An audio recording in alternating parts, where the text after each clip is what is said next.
Iglesia Cristiana La Familia presenta un mensaje a la luz de la palabra, con el pastor Bernardo Ríos. A continuación.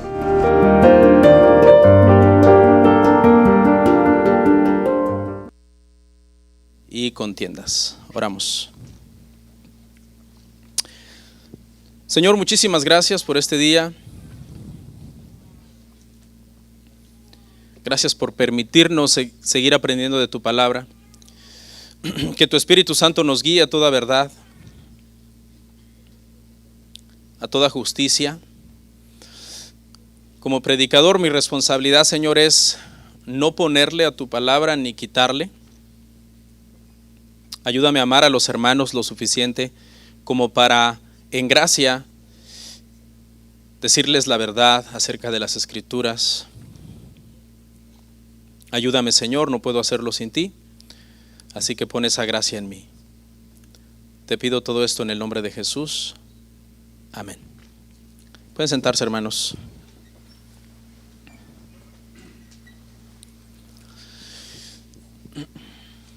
Hermanos, nuestro tema el día de hoy se titula Hagan las cosas sin murmurar.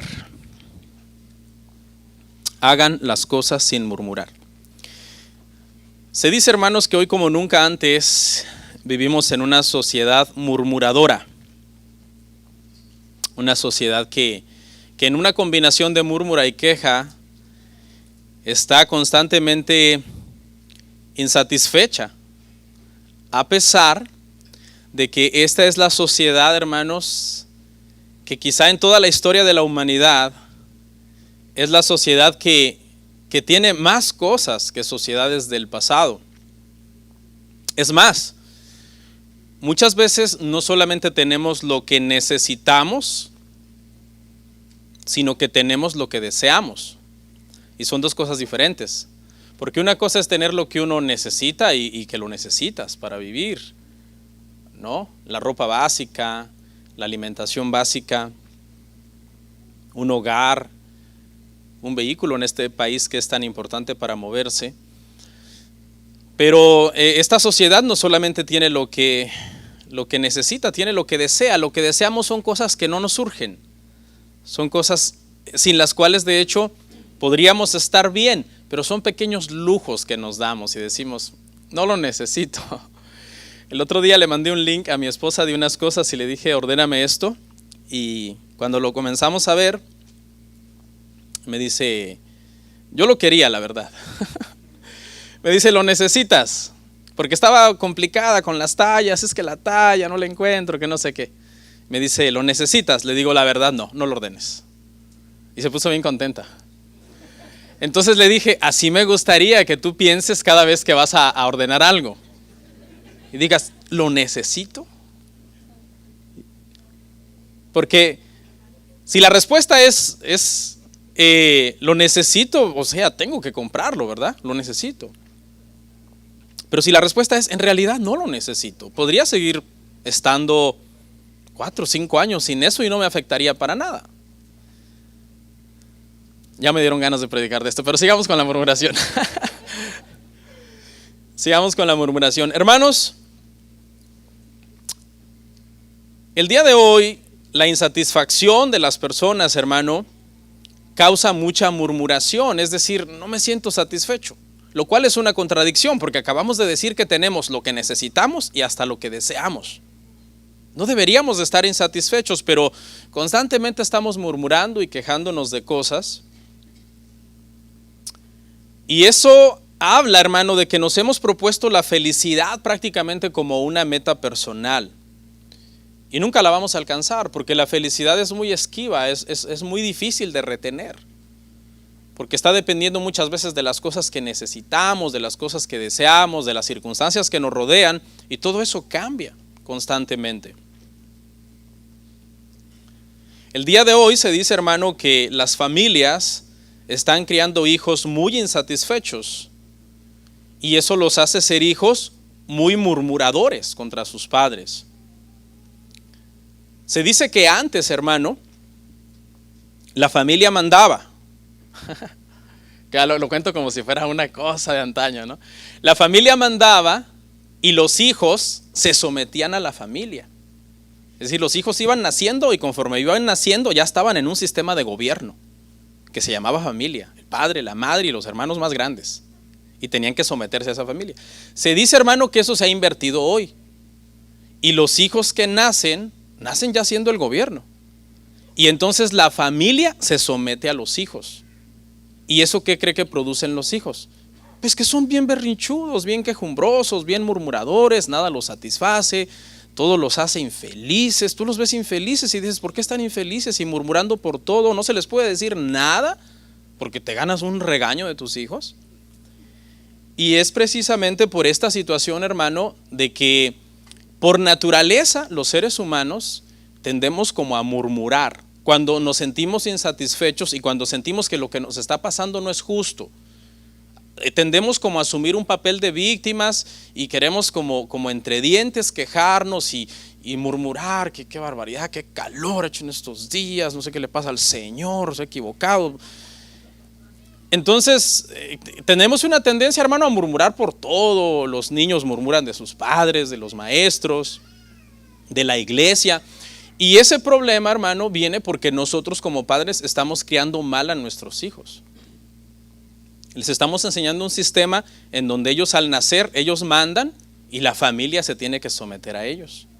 Cuando debería de ser al revés. Tú naciste aquí ya bajo un sistema establecido de gobierno y te tienes que someter a la familia. Me dan ganas también predicar de esto. En general, hermano, estamos teniendo una generación de jóvenes descontentos que no quieren responsabilidad, no quieren empleo, no quieren trabajo, no quieren familia, no quieren compromisos, porque los compromisos demandan, hermano, esfuerzo, trabajo, renuncia a la comodidad, autorrenuncia a ti mismo. Dice que muchas mujeres, hermano, el día de hoy están decidiendo no tener hijos para no perder la figura de su cuerpo. Eso es egoísmo delante de Dios. Eso es lo que estamos cosechando, hermanos, en medio de una sociedad, hermano, tan murmuradora, insatisfecha y que se queja por todo. Aquí es donde vamos a entrar en materia. ¿Será que esa murmuración ha llegado a la iglesia? Bueno, las escrituras, hermano, nos dan infinidad de pasajes donde hijos de Dios murmuraban. Y Dios, hermano, odia la murmuración. Dios odia también, hermano. No se sorprenda, ¿eh? Ay, ¿cómo puede Dios odiar? Dice la Biblia que Él está irado todos los días contra el impío. Es una ira obviamente santa, ¿no? Pero a nosotros nos da la santa ira. El primer hombre, hermano, que murmuró fue Adán. Se quejó porque cuando desobedeció y Dios vino, hermano, a pedirle cuentas, ¿qué dijo Adán? La mujer que tú me diste, Señor. Se quejó contra Dios y murmuró contra Dios. Génesis 3:12. En vez de aceptar su culpa, culpó a Dios. La murmuración es siempre ese papel de víctima, de buscar a quién le echo la culpa. Es culpa de mi papá, es culpa de mi mamá, es culpa del pastor, es culpa de los hermanos, es culpa de todos menos mía. ¿Se acuerda de la misión de los 12 espías en Números capítulo 13? Fueron a reconocer la tierra. Y de esos 12 espías, hermano, 10 regresaron murmurando. Y con su murmuración y su queja de pesimistas, no, esa tierra está amurallada, ahí habitan los hijos de Anac, ahí hay gigantes. Nosotros cuando los vimos parecíamos langostas ante ellos. Y dice que contaminaron de tal manera, porque la murmuración contamina a los demás. Contaminaron el corazón de tal manera de los hijos de Israel, que los hijos de Israel la tomaron contra Moisés, hermano. Y dice que querían apedrear a Moisés. Pero los otros 2 espías que eran más espirituales y discernieron las cosas espiritualmente, porque para luchar contra la queja, hermano, y contra la murmuración necesitamos ser muy espirituales. Pedirle mucho a Dios en oración. Señor, no me hagas una persona murmuradora, que me estoy haciendo la víctima por todo, en todo momento, y buscando culpables por todos lados. Y esta fue una situación de los 10 espías que murmuraron, contaminaron al pueblo, y el pueblo, hermano, lloró y dijeron, ¿para qué salimos de Egipto? Mejor nos hubiéramos quedado allá. Hemos sido traídos a este desierto para ser consumidos. nos van a matar estos gigantes, nos van a comer como langostas. Pero un capítulo antes, en Números 12, encontramos la murmuración de Aarón y María contra Moisés. Ya que vemos la murmuración de todo el pueblo, pero también vemos la murmuración de la familia de Moisés. Dice Moisés, bueno, ya no sé para dónde hacerme, no le caigo bien a nadie. La queja, hermano, contra nuestros hermanos, la murmuración contra nuestros hermanos, aprendemos ahí en Números 12, que es una murmuración contra Dios. Porque el Señor le preguntó a María y Aarón, les dijo, ¿por qué no tuvieron temor de murmurar contra mi siervo Moisés? Dios estaba indignado, Dios se lo tomó personal. ¿Por qué no tuvieron temor? Les dijo el Señor a María y Aarón. ¿Por qué no tuvieron temor de murmurar contra mi siervo Moisés? Bueno, usted ya sabe la historia. A María le dio lepra, tuvo que ser sacada 7 días del campamento, el pueblo no pudo avanzar por causa de esa murmuración. La murmuración trae problemas a la congregación. Y eso es lo que vamos a abordar el día de hoy, hermano. El apóstol Pablo les va a decir a los hermanos de Filipo, a la iglesia de Filipo, hermanos, por favor, hagan las cosas, pero sin murmurar. Porque a veces tendemos a estar haciendo cosas y decimos, oh, yo estoy haciendo. Pero la pregunta es, ¿las estamos haciendo con el espíritu correcto? ¿Con las intenciones correctas? ¿Con las agendas correctas, personalmente hablando? ¿Quién es el máximo ejemplo, hermanos, para no murmurar y no quejarnos de nuestra situación? ¿Quién es el máximo ejemplo por excelencia? Nuestro Señor Jesucristo. Que Él no debía, hermano, morir por el pecado, porque Él no tenía pecado, pero murió por nuestros pecados. Y dice que guardó silencio, como cordero fue llevado al matadero, no abrió su boca y no dijo nada. Y entonces, hermanos, es el Señor Jesucristo nuestro supremo ejemplo de no murmurar. Y el día de hoy lo que vamos a estar aprendiendo es qué es la murmuración. ¿Cómo es que se da en la iglesia? ¿Cómo el apóstol Pablo estaba diciéndole y previniendo a la iglesia para que tuvieran cuidado con este problema? Y vamos a ver varias razones de por qué no es bueno murmurar. ¿Y por qué debemos luchar en contra de eso, hermano? Porque tendemos a hacerlo. Si no, al rato, oiga, cuando salgamos de aquí se suba al carro, ¡uy, qué calor! ¿Qué calores han estado haciendo? En serio, creo que ya la semana que viene baja la temperatura, ¿no? Bueno, vamos a analizar el pasaje, hermanos. Filipenses 2:14, vamos a ver hasta el 18 el día de hoy. Análisis del pasaje dice, haced todo sin murmuraciones y contiendas. Aquí el término, hermano, haced todo, está refiriéndose a Filipenses 2:12 y 13. Destaca la actitud con la cual debemos ocuparnos en nuestra salvación y en nuestro servicio a Dios. Porque lo que ha dicho el apóstol Pablo antes dice, ocupaos en vuestra salvación con temor y temblor, porque Dios es el que produce en vosotros el querer como el hacer por su buena voluntad. Y ahora dice, y haced todo eso, ¿cómo? Sin murmuraciones y sin contiendas. Entonces no es solo lo que se hace lo que cuenta, sino el espíritu con el que realizamos las cosas. Y esto tiene una constante aplicación a nuestra vida de santificación y a nuestra vida de servicio, hermanos. Murmuraciones. ¿Qué son murmuraciones? Aquí la palabra, hermano, no las tiene que aprender, pero yo se las digo nada más para que entienda el significado. Gongusmos, la palabra griega, es una palabra onomatopéyica. Onomatopéyica. Dice que estas palabras, hermanos, son palabras como sonidos que nosotros emitimos, o ruidos guturales o rezongos, como sin hablar, sin hacer mucho ruido, o sonidos que emitimos para describir algo. Por ejemplo, si usted dice, ay, acaba de pasar una moto, yo le digo, ¿y cómo pasó la moto? Y usted me dice, brum. Esa es una palabra onomatopéyica. ¿Cómo se escribiría? Brum, B-R-R-R-M-M-M, brum, ¿no? O si usted me dice, no, es que allá en mi casa se oyó una ráfaga de disparos anoche y me despertaron y ya los balazos pasaron ahí zumbando en mi ventana. Ese no es del profesor Girafales en este caso, es de una palabra onomatopéyica que está usando usted por medio de ruidos y sonidos para describir algo. Entonces, esta palabra, hermanos, murmuraciones, que quiere decir gongusmos, que viene de gongusmos, de sonidos que nosotros hacemos para tratar de describir algo, es en el sentido, hermano, aquí, de emitir sonidos rezongando entre dientes en respuesta negativa frente a algo desagradable, molesto, frustrante, y que surge de una idea egoísta de que no merecemos lo que nos está pasando. Eso es murmurar, es como tronar los dientes, como respirar fuerte, como emitir algún ruido de disgusto, de rezongo. ¿A cuántos de ustedes, hermanos, sus mamás o sus abuelitas, verdad, cuando éramos niños les decían, no me rezongue? ¿Se acuerdan? Porque te decían algo y empezaba ahí la persona a emitir ruidos, como a gruñir desde dentro, como si fuera un perro bravo. Y eso molesta, ¿verdad, hermanos? No sé si usted alguna vez le ha pasado con sus hijos, que le rezongan. Y si usted es un padre estricto, usted se molesta, porque usted sabe que eso está mal. Es una mala actitud. Usted dice, ¿qué dijo? Pues no dijo una palabra, pero su actitud con la que está rezongando y emitiendo sonidos es de desafío. Y si tú eres un padre con autoridad, lo pones en su lugar y dices, cuidadito y no me rezongues, porque apenas voy empezando. Ahora si eres un padre ahí todo debilucho, sin autoridad, pues sales corriendo a esconderte a tu cuarto. No me va a pegar este niño. Y desde chiquitos a nuestros hijos, cuando los dejamos que nos rezonguen y que nos gobiernen, que nos manden y que ellos acaban haciendo siempre su voluntad, poco a poco te van ganando terreno y te van gobernando y te van mandando. Ya después pasan los años, uno ya está grande y cansado y uno dice, ay, que se vayan como van.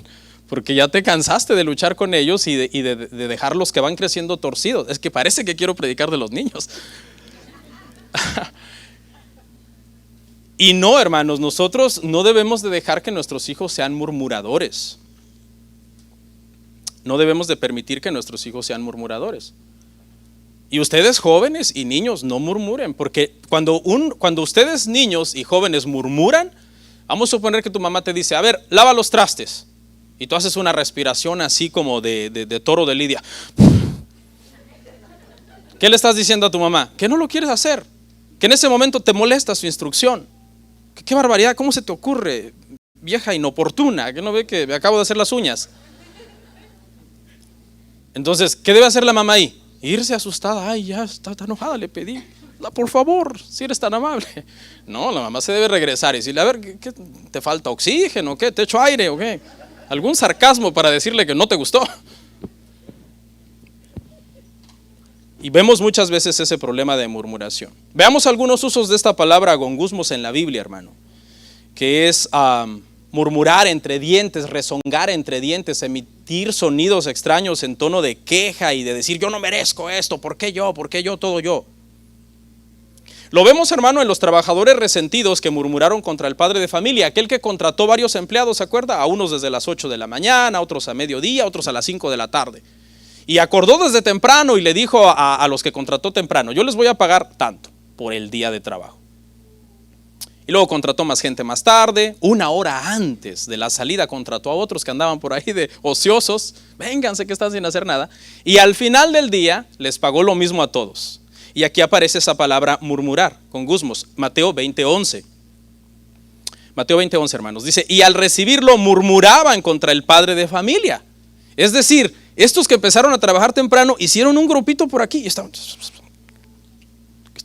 murmurando, estaban emitiendo sonidos de disgusto. Porque ¿qué fue lo que ellos pensaron, hermano?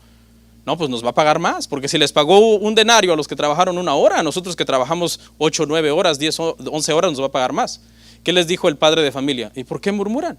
¿No acordé con ustedes pagarle eso? Sí, entonces agarren su dinero, váyanse a su casa. Pero aquí lo que estamos viendo es esa actitud de murmurar entre dientes porque crees que has sido víctima. Te han hecho una injusticia. ¿Y el Señor había hecho injusticia aquí?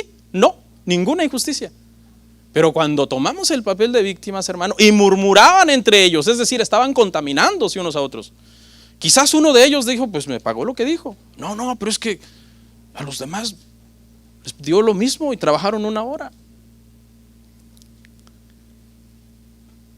También lo vemos, hermano, en el pasaje cuando los escribas y los fariseos murmuraban contra los discípulos de Jesús porque comían y se juntaban con pecadores y publicanos. Lucas 5:30. Lucas 5:30 dice: y los escribas y los fariseos murmuraban contra los discípulos, diciendo: ¿por qué coméis y bebéis con publicanos y pecadores? Una vez, un grupito de gente haciéndose por allá y empezando como a murmurar y a quejarse en contra de los discípulos del Señor. Pablo usa este término para referirse a todos los israelitas que murmuraron en el desierto y que a causa de su murmuración fueron destruidos por el Señor. Por eso le digo que es grave, tanto en el Antiguo Testamento como en el Nuevo Testamento. En el Nuevo Testamento Pablo le dice a los corintios: cuidado con murmurar, porque acuérdense lo que pasó en el desierto. Los que murmuraron, ¿qué les pasó? Primera de Corintios 10:10: ni murmuréis como algunos de ellos murmuraron y perecieron por el destructor. ¿Qué pasó con esta gente en el desierto, hermano? Hacían grupitos y empezaban a murmurar de Moisés y a quejarse de Moisés. Extrañamos los pepinos y las verduras de Egipto. Si Moisés no se los llevó amarrados, se fueron voluntariamente, pero ya cuando sintieron el rigor del calor y del desierto, hermano, ellos comenzaron a murmurar y a quejarse contra Moisés. El tono de este pasaje de 1 Corintios 10:10 es como armar un grupo para armar una rebelión. O sea, la murmuración puede llevar a la rebelión. Cuando hay un grupo de personas que constantemente murmura de otro grupo, que en este caso estaban los piadosos que estaban con Moisés y dijeron: démosle, pues si el Señor está con nosotros, Él nos va a alimentar, a ver cómo le hace. Pero había otro grupo inconforme murmurando. ¿Y a qué conclusión llegaron en cierto momento? Designemos un líder y volvámonos a Egipto. Es decir, estaban ya armando una rebelión y trayendo división dentro del campamento de los hijos de Dios. Y eso Pablo lo quiere prevenir en Filipo, porque la murmuración podía acabar haciendo una división en la iglesia. Y ya sabemos por qué posiblemente había murmuración en Filipo, ¿no? Por la cuestión de este conflicto que había entre Evodia y Síntique. Entonces, hermanos, murmurar es grave, ¿ok? Ahora, la siguiente palabra: haced todo sin contiendas. La palabra para contiendas es dialogismos, cuyo significado fundamental es un razonamiento interno. Es de ahí más o menos de donde viene la palabra diálogo. Cuando usted dialoga, usted está hablando con otra persona. Pero dialogismos es como dialogar contigo mismo, como en el sentido como de cuestionarlo todo en tu mente. Cuestionarlo todo, como demeritar todo, como decir: no, no es así, no es asá. O sea, tener una actitud de cuestionarlo todo. Todo lo que oyes lo cuestionas, incluso lo que es correcto, ya simplemente por llevar la contraria. Dice Pablo: no, por favor, no murmuren con los demás, ni dentro de ustedes mismos comiencen a murmurar con ustedes mismos. Fíjese dónde comienza la murmuración: comienza dentro de ti mismo. Cuando tú comienzas a murmurar contigo mismo: ¿y por qué esto? Y entonces ya buscas aliados, ¿no? A quién decirle y a quién te ayude, quién se una a ti. ¿Se acuerdan que ya estudiamos esta palabra contiendas? Cuando Pablo dijo anteriormente que algunos predicaban a Cristo, ¿por qué? Por envidia y por contienda. ¿Y qué dijimos que significa también contienda? Disputas, lucha de poder, ganar votos. Pablo está preso, le está predicando a los centuriones que lo custodiaban, pero los que estaban fuera estaban predicando por envidia y por contienda, compitiendo contra Pablo, diciendo: ahora quitémosle los seguidores a Pablo, ahora que está preso. Y aquí tiene el mismo sentido también. Es decir, dejen la competencia entre ustedes, dejen las disputas inútiles, conversaciones malintencionadas, donde todo ustedes lo están cuestionando. No contiendan por todo, hermanos. Eso es lo que está diciendo aquí el apóstol Pablo. No contiendan por todo. Hay cosas por las que tenemos que contender, ¿sí o no? Contended ardientemente por la fe una vez dada a los santos. Judas 3.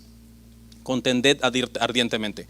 Ahora, ¿qué dice la Biblia? Mas el siervo de Dios no debe de ser contencioso, sino amable, no avaro, no pendenciero, no dado al vino, etc. Entonces, ¿cuál es el balance de esto? Contiendo por la fe, pero no contiendo por nimiedades, por cosas sin importancia, por cosas de segunda importancia. Pero el contencioso quiere contender por todo. ¿Usted no ha conocido un tipo de gente así que no le puedes ganar en nada? Para empezar, son unos hablantines que no te dejan hablar. Pero cuando te dan la oportunidad de hablar, te dan 3, 4, 5 segundos e inmediatamente te refutan. Refutado. Tú le dices: ay, qué bonito el clima. No, no está bonito, está feo. Qué calor, ¿cómo va a estar bonito, pastor? O sea, hay gente, hermano, bien difícil de hablar con ellos. Esas personas son bien solitarios, no tienen amigos. Porque es que es bien incómodo abordarlos, es bien incómodo hablar con ellos. Nada puedes decir porque todo te contradicen. Y sí, algunas veces toca contradecir a alguien en cosas de importancia. Hay personas que a mí me tienen por muy contencioso porque a veces me toca ser claro en algunos temas y pararme firme y decir, no, eso no es así. Ay, el pastor es un contencioso. Sepa discernir, hermano. ¿Qué cosas nosotros no podemos permitir que alguien esté afirmando como si fueran verdades? Y que tenemos que pararnos y decir, eso no es verdad. Pero no por todo uno va a estar enredándose en toda discusión y tratando de contradecir a todo mundo y refutando a todo mundo. ¿Sí entendemos el balance, hermano? ¿A dónde quiero llegar? Lo que más o menos, hermano, quiero ilustrar. Mire lo que dice Romanos 14:1 en este tema de la contienda con nuestros hermanos por cosas sin importancia. Recibid al débil en la fe, pero no para contender sobre opiniones. Es decir, el que está débil, a veces nos toca tenerle un poco de paciencia. Y a veces nos toca como sobrellevar su ignorancia, su falta de doctrina, su mal entendimiento de algunos temas. Va a llegar el tiempo en que tienes que corregirlo, pero no todo el tiempo. No contiendas, dice, con el débil sobre opiniones. Es decir, ni siquiera sobre doctrina, ¿no? Sino sobre opiniones. Entonces, aquí, hermano, para ir cerrando este verso, la murmuración es una cuestión de tu forma de ser emocionalmente, de tu temperamento, de cómo tú eres ya como persona en tu temperamento. Pero la contienda es una cuestión como de una competencia intelectual. La contienda siempre tiene esa característica, porque acuérdense que contienda cuando se usa en el campo político, ¿qué es contienda en el campo político? ¿Ganar qué? Seguidores, ganar votos. Destruir al contrincante, al otro político, diciendo que no sé qué, que no sé cuánto, para que entonces los seguidores de él lo dejen y se vengan contigo. Entonces eso es como un debate intelectual. Debemos de tener mucho cuidado, hermanos, con estar debatiendo a cada rato todas las cosas. ¿Y será que Adán tenía ombligo? No, pues no sabemos. ¿Y será que Adán festejaba el Día de la Madre? ¿Cómo le hacía? No tenía mamá, ¿no? O sea, cosas sin ninguna importancia.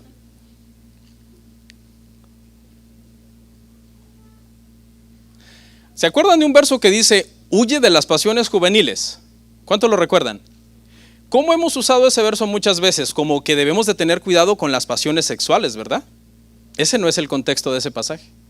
El contexto de ese pasaje es que los jóvenes en su inexperiencia, porque a veces son neófitos o a veces son inmaduros, quieren estar discutiendo por todo. Y en el sentido que está diciendo de huir de esas pasiones juveniles, quiere decir, jóvenes, no estén discutiendo por todo. Huyan de esa pasión, de ese deseo de ustedes querer engancharse en toda conversación y hacer un debate y un argumento de todos los tópicos y de todos los temas que hay en la Biblia. Tiene su momento, si nos reunimos para eso, a estudiar la Biblia y hablar de la Biblia, pero no es ahora, es que entienda, no estoy diciendo que no hablemos de la Biblia, sino que lo que estoy diciendo es que no acabemos siempre en una contienda. A eso se refiere, huyan de pasiones juveniles. Pablo le está diciendo a Timoteo, porque es un pastor joven, ten cuidado, no te enredes en todo. O sea, no todo es de quererlo refutar o de quererlo enseñar o de quererlo corregir. Vamos al verso 15. Filipenses 2:15, para que seáis irreprensibles y sencillos, hijos de Dios, sin mancha, en medio de una generación maligna y perversa, en medio de la cual resplandecéis como luminares en el mundo. Ok, Pablo ya dijo, hagan las cosas sin murmurar y sin contender, y ahora Pablo comienza a dar una lista de razones por qué. Y vamos a ver 4 razones por qué. Pablo dice, no murmuren, no contiendan por todo. Ok, y empieza a decir entonces el por qué. Y la primera razón que da, hermano, de no murmurar, es porque somos hijos de Dios y deberíamos entonces actuar como hijos de Dios. Por eso dice, para que seáis irreprensibles y sencillos, hijos de Dios sin mancha. En otras palabras, lo que dice Pablo es que si tú murmuras y contiendes, entonces dejas de ser irreprensible, dejas de ser sencillo y haz de cuenta como que agarras una mancha. ¿Sí lo ve? Porque una cosa es no hacerlo, no murmurar, para que seáis irreprensibles, sencillos, hijos de Dios, y si lo acabas haciendo, entonces no eres esto. Y deberías de tener cuidado entonces con esa situación. Estas palabras irreprensibles, hermano, no se refiere obviamente, hermano, a perfección en todo el sentido de la palabra, pero se refiere a una rectitud moral que nosotros debemos de tener como hijos de Dios. Pablo mismo se presentó a los filipenses como irreprensible, lo vamos a ver cuando lleguemos ahí, Filipenses 3:6. En cuanto a la ley, le dice el apóstol Pablo, irreprensible a los mismos filipenses. No quiere decir que era perfecto, sino que moralmente no había una mancha lo suficientemente grande como para que dijeran, tenemos queja contra Pablo. Entonces la murmuración nos afecta nuestra irreprensibilidad, si existiera esa palabra. Sencillos. Esta palabra sencillos viene de akeiros y significaba puro, no adulterado, sin mezcla.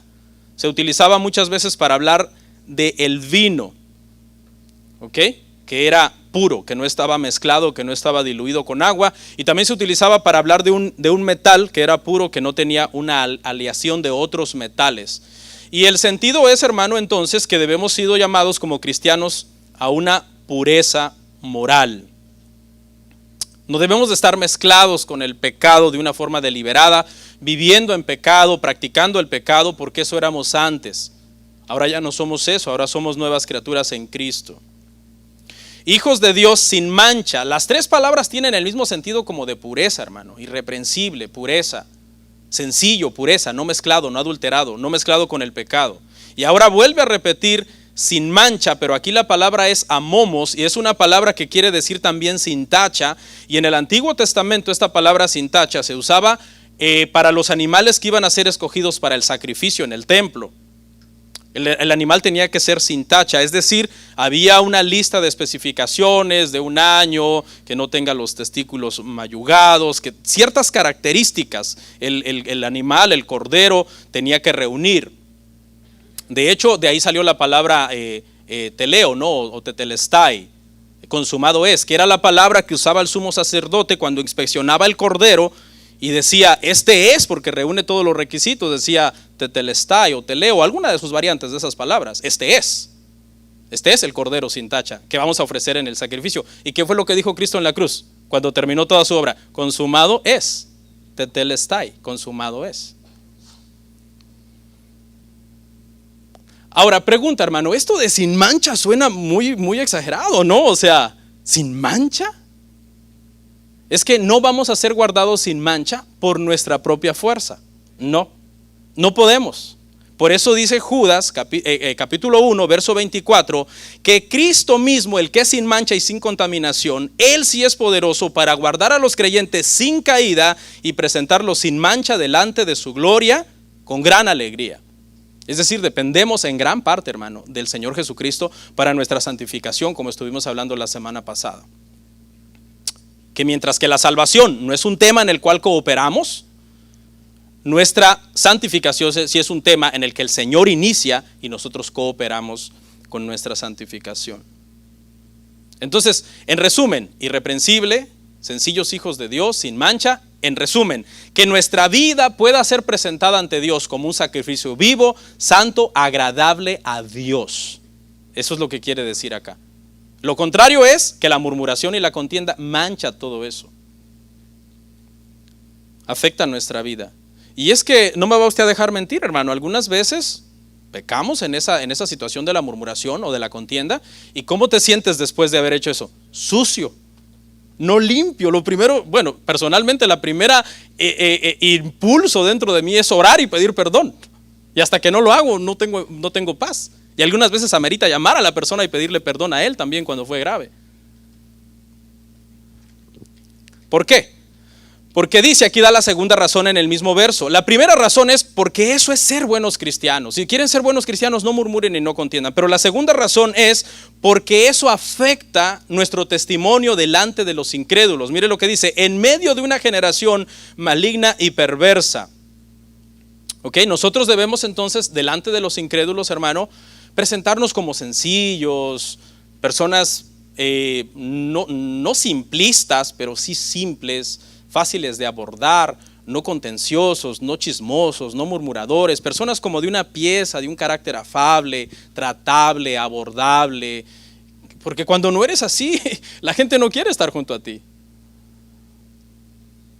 La gente no quiere estar junto a ti cuando eres así. Entonces, si queremos de alguna forma impactar con el evangelio a los incrédulos, presentémonos delante de ellos como sencillos hijos de Dios.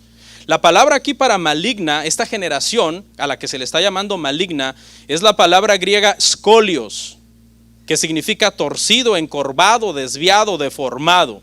Es de donde viene la palabra escoliosis, que es una inclinación anormal o una desviación de la columna. Y lo que está diciendo este pasaje es que los que están afuera, la generación maligna, perversa, que no conocen a Cristo, son una generación que están desviados, que no son rectos ante Dios, que están torcidos. Y a menos que muchos de ellos vengan a Cristo y sean salvos, se perderán, precisamente porque no son rectos delante de Dios. La Biblia nos manda entonces, hermanos, a dar un buen testimonio delante de los incrédulos y también a tener cuidado con ellos. Porque mire lo que dice Hechos 2:40.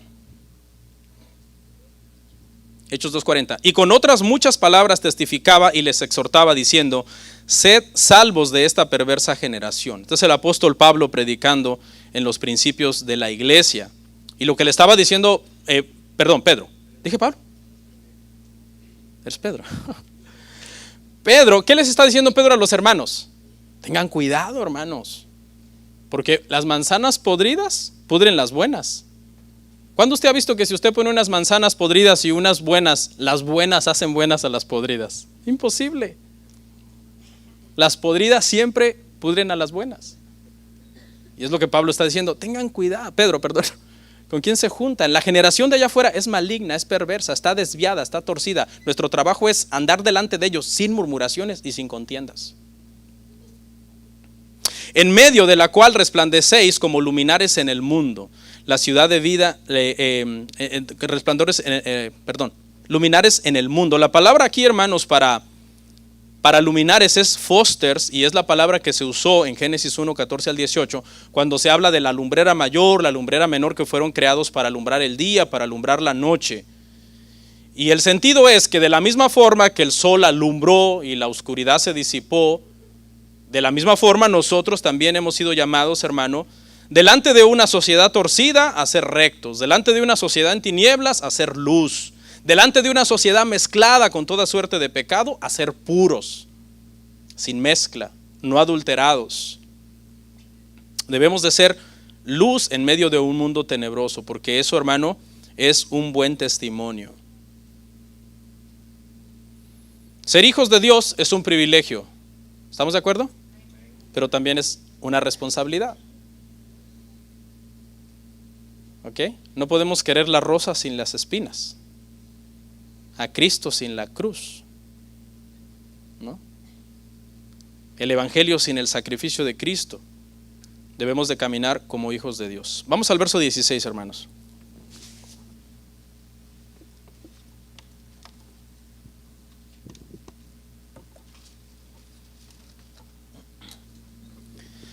Dice así, asidos de la palabra de vida, para que en el día de Cristo yo pueda gloriarme de que no he corrido en vano, ni en vano he trabajado. Ve, aquí está la tercera razón, hermano, de por qué no debemos de murmurar ni contender por todo. Y la tercera razón, hermanos, aquí es que nosotros deberíamos, hermano, de estar ofreciendo el evangelio a otras personas. Es decir, debemos de estar bien firmes en el evangelio y debemos de estar ofreciendo ese evangelio a las demás personas. Aquí, asidos de la palabra de vida, esta palabra es bien interesante porque no solamente habla de retener, pero también habla de dar. O sea, debemos de estar firmes en la doctrina, firmes en el evangelio, en el llamado de nuestra salvación, pero estar también continuamente nosotros ofreciendo la palabra de vida a los que están a la generación maligna y perversa. No murmurando ni contendiendo, no, ofreciéndoles la palabra de vida a ellos. ¿Qué es la palabra de vida? Es el evangelio. Porque el evangelio es poder de Dios para salvación a todo aquel que cree, al judío primeramente y también al griego, porque como está escrito, etcétera, etcétera. Y esta es la tercera razón, hermano, que nosotros no debemos de ser murmuradores. Imagina que muchos cristianos muchas veces en su trabajo tienen más mal testimonio que los incrédulos del trabajo. Supongamos que hay una empresa, hermano, y hay un jefe, y dentro de los empleados hay cristianos y no cristianos. Y el jefe le tiene más confianza a los no cristianos. Dice, no, este no es cristiano, pero cuando dice que va a llegar a las 8, llega a las 8. Aquel que dice que es hermano te dice una cosa y hace otra. Entonces, debemos ofrecer, asidos de la palabra, retener y entregar la palabra, pero también dar buen testimonio. Son dos cosas, porque podemos evangelizar y predicar el evangelio, pero también hay que vivirlo, porque ese es el testimonio, hermano, para los demás. Y aquí encontramos entonces la cuarta razón, hermano, de por qué no es bueno murmurar. Mire lo que dice.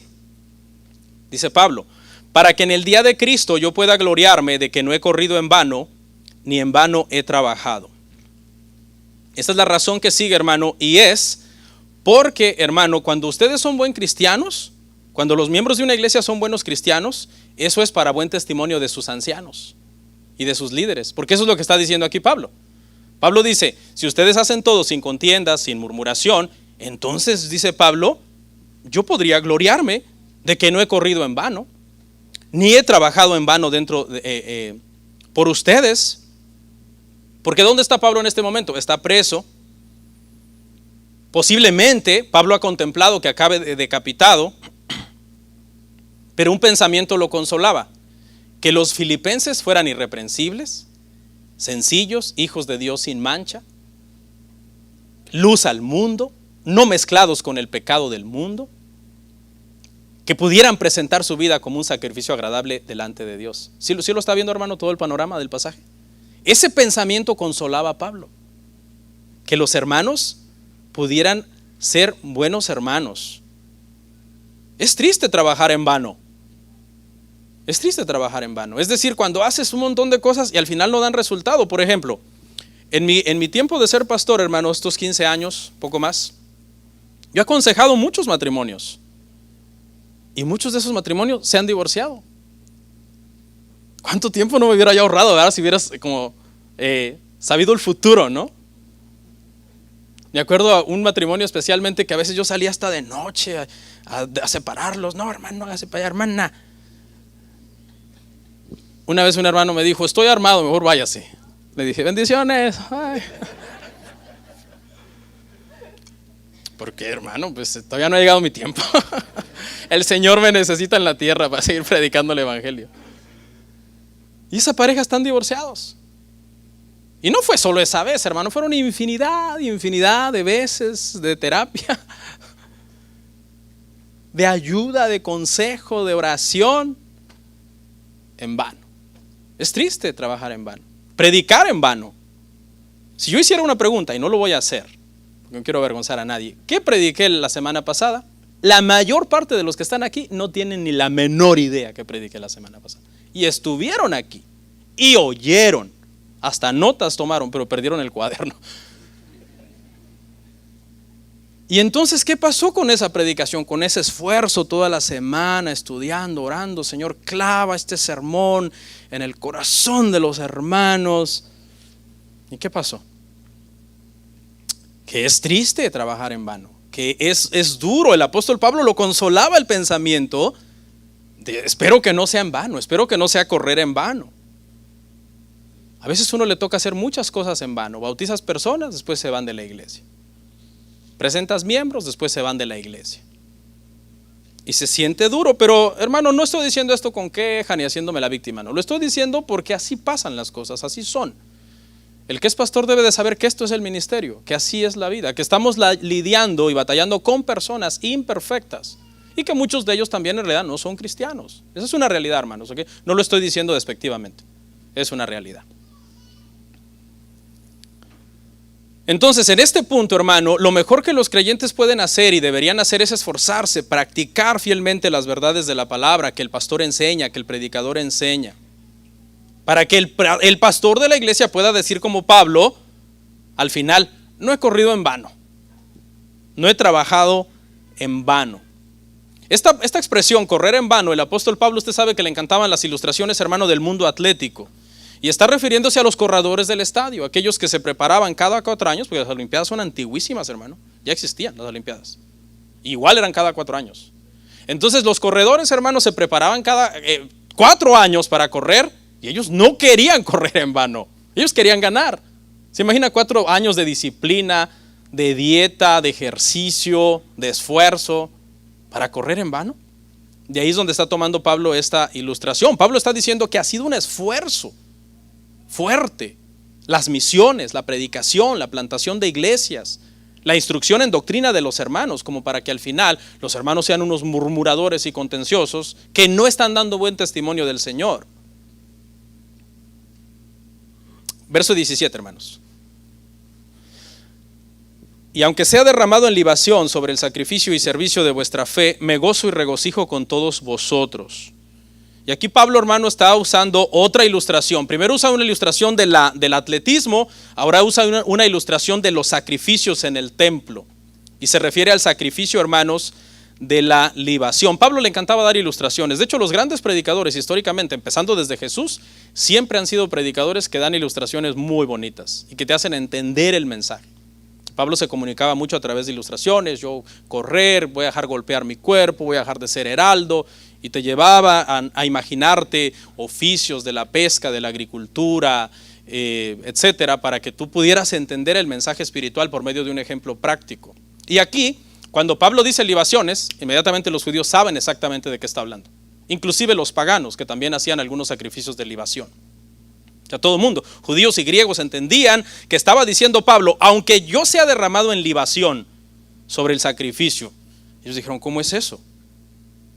Porque la libación era el derramamiento de un líquido sobre una ofrenda. Por lo general era vino. Me parece que hay algunos de leche y de miel, pero por lo general era vino. La intención de este sacrificio, hermano, de libación era que cuando se ofrecía el sacrificio y se estaba quemando, la carne se estaba quemando del sacrificio, al derramar el vino, por decir algo, usted sabe cuando derramas un líquido sobre algo que está quemándose, ¿cuál es el efecto? El efecto es una ebullición, ¿no? De vapor que sube. Y esa era el mensaje era que ese olor agradable de un vino caro, por ejemplo, en Números 28:7 habla de un vino de alta calidad, que fuera algo agradable a la nariz de la deidad. Entonces fíjese lo que está diciendo aquí Pablo de profundo, aunque yo sea derramado en libación. Pablo está hablando de su muerte. Está hablando de él ser derramado. Uno no se puede derramar porque somos sólidos por fuera. La libación era un derramamiento líquido. ¿De qué está hablando Pablo? De su sangre. Pablo está hablando porque él sabe que la ejecución romana delante del emperador era por decapitación. Y él está diciendo, aunque yo sea, si yo no he corrido en vano, si yo he hecho todo esto, he predicado, etcétera, y los hermanos se están esforzando por ser buenos cristianos, si muero, que muera. Eso es lo que Pablo está diciendo, porque al final de cuentas, fíjese lo que dice, ¿sobre qué cosa va a estar siendo derramado Pablo? Sobre el sacrificio y servicio de vuestra fe. Es decir, Pablo está presentando a los filipenses como el sacrificio sin tacha, delante del altar, y luego sobre ese sacrificio de ellos, él ser derramado en libación, su sangre ser derramado en libación. Qué bonito, hermano. O sea, una unidad tan perfecta entre pastor y miembros de la iglesia, presentándose ambos en santificación delante de Dios para que Dios haga su voluntad.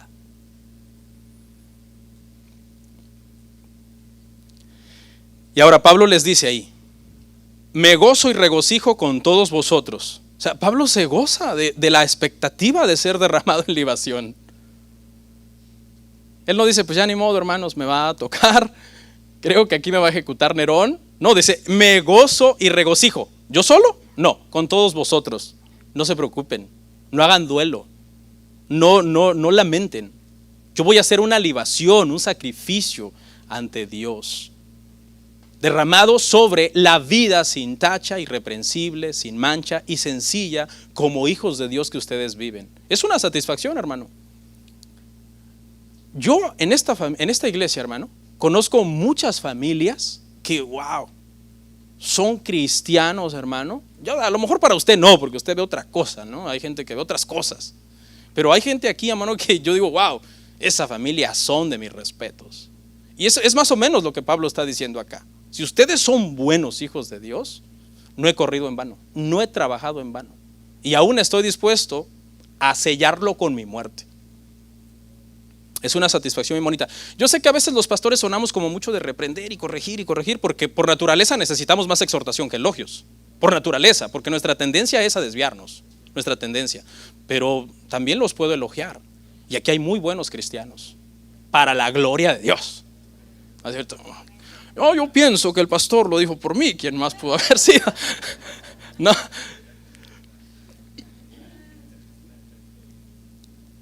Y Pablo se goza porque esta epístola se llama la epístola del gozo. Pablo se goza en la expectativa de morir. Y Pablo ha venido hablando del gozo desde 1, 3, 4. Motivo de gozo, dice, era acordarse de ellos, el simple hecho de acordarse de ellos.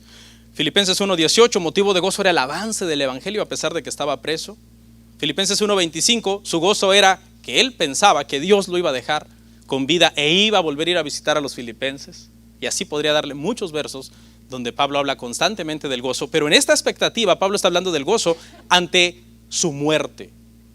Y está en contexto de 1:29 cuando Pablo les ha dicho, porque nos ha sido concedido no solo el creer en Cristo, sino el padecer por Cristo. Y por último, hermanos, el verso 18, y con esto termino. Y asimismo gozaos y regocijaos también vosotros conmigo. Y Pablo llama a los filipenses al gozo entonces que él mismo está experimentando y del cual él quiere que sus amados filipenses, que acuérdese que es una de las iglesias más saludables del Nuevo Testamento, una iglesia encomiable del Nuevo Testamento. Es más, yo creo que es de las más sanas, ¿no? ¿Qué? Filipo, Esmirna y Laodicea, ¿no? Son las iglesias más sanas del Nuevo Testamento. ¿Cuál más, perdón?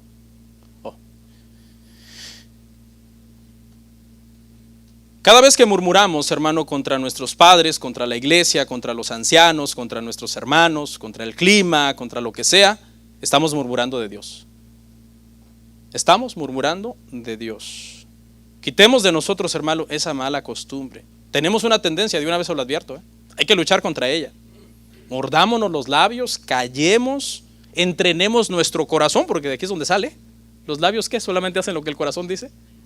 Entrenemos nuestro corazón, hermano, para vivir como hijos de Dios, sin mancha y ser luz en medio de una generación que está pereciendo. Oramos.